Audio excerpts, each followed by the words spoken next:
Hindi lang sa telebisyon sinusubaybayan ang 24 oras, kundi pati na rin sa bago nitong podcast. Wala pang isang linggo mula nang ilunsad ang 24 Oras Podcast, nakuha agad dito ang top ranking sa Apple Podcast sa bansa. Nanguna ito sa news category habang pumangalawa naman sa overall across all categories. Nakatutok si Darlene Kai.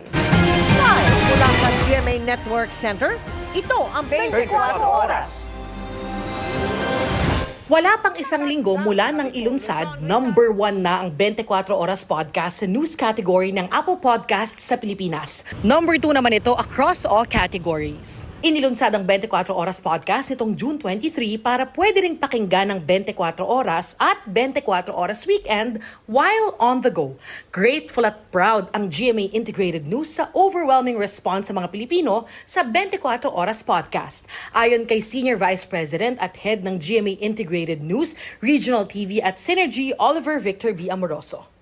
Ang 24 Oras Podcast ay binuo ng GMA Integrated News Digital Strategy and Innovation Lab in collaboration with 24 Oras at GMA New Media Incorporated. Para sa GMA Integrated News, Darlene Kai, Nakatutok, 24 Oras.